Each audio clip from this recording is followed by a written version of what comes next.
Well, let's go to Genesis chapter 1 and start this year out with a beginning and understand where this satanic mind came from, because you can't take one part of the Bible and embrace it and discard another. It's a whole hog or none. We got to embrace the whole part of the Bible. You can't go and find Ishmael, Isaac, and talk about what Ishmael did. Ishmael was not the prophet's son. Neither was the Gentile son was born a prophet unto God. They had to work their way to the middle through by the seed of Abraham. This is what God is telling us. Let's go to Genesis chapter 1. And let's start by prophecy 2011 with the beginning. With the man that God gave dominion over the earth.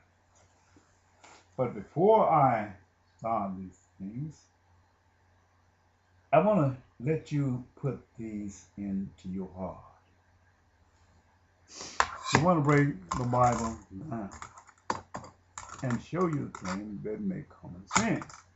Men him themselves, after going upon the brink of the earth, have found certain things which is true. That was written down in Bible prophecy before 4 times. And these things, when you find this way of knowledge, you can understand the book of Genesis. It was true from the foundation. You don't need to go look in a rock to see and try to understand how the Bible was set up. You don't need to go look in a rock. You don't need to go to the depths. You don't need to count the stars. But the significant part that makes sense, you go and you check these things out. So this is what you got to do. Now, we know. Let's get these out of our system before I start here. If something go out into the atmosphere, I'm going to bring this up again, and return back, it will disintegrate. Because anything God placed in this earth has something we call pigmentation. Anything with pigmentation will go out and come back into disintegrate. You take a flower plant out, a tomato plant out, you bring back, it's going to disintegrate. You take a swine out and you bring him back in, he going to disintegrate. You carry human flesh out and he come back in, he going to disintegrate during his re-entry. We as people, we have noticed that man's knowledge have placed him above so much until he take and when he create a manifold of the vehicle, he got to have a heat shield to protect the energy of heated substance from burning up the car. You cannot drive a van or something and drive and leave with like a van. Take the doghouse, as they call it, and drive with it, because it'll heat that van up so hot until it will burn you up in there, set this vehicle on fire. What they did, they created a heat shield. The locomotive, the exhaust pipe turned so cherry red until they had to put a heat shield in it. We know these things is similitude as pigmentation. We know this. In other words, when God created that first man, he had to create him with the pigmentation. When he created the trees, he had to create them with a pigmentation called bark. Through any plant he created upon the earth, he let the water flow through the leaves became green in the summertime.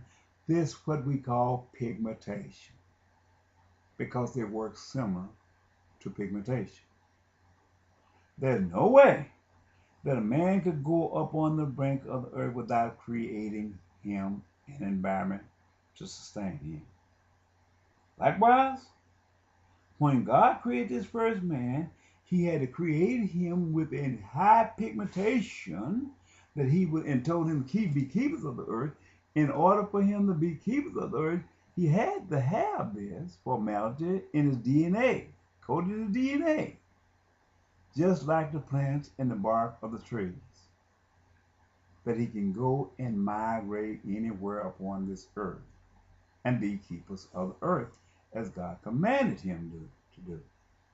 Listen to what I'm telling you, because this has significant values upon how this first man, and it spells out the genetic color code of the first man, telling us that the first man was never a white man. He was a black man because he was created not to be black, but to have pigmentation that would allow him to survive upon this earth because of the four weather pattern. Because the weather pattern was created in order for all habitats of the earth to survive. The ones of the winter could survive in winter, ones of summer, spring, on and on. But man was made to keep up these things. So God had to create the first man a black man. Not to be black, but to be a migrator all over this earth and to be keepers of the earth.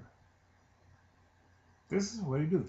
So we're going to go to this first book of life and tell us this. In the beginning, God created the heavens and the earth. And the earth was without form, and void, and darkness was upon the face of the deep. And the Spirit of God moved upon the face of the waters. And God said, Let there be light, and there was light. And God saw the light, that it was good. And God divided the light from the darkness. And God called the light day, and the darkness he called light. And the evening and the morning were the first day. And God said, Let there be a firmament in the midst of the waters, and let it divide the waters from the waters. And God made the firmament, and divided the waters which were under the firmament from the waters which were above the firmament. And it was good so. And God called the firmament heaven, and the evening and the morning were the second day. And God said, Let the waters under the heaven be gathered together into one place, and let the dry land appear. And it was so. And God called the dry land earth, and the gathering together of the waters called he sea. And God saw that it was good.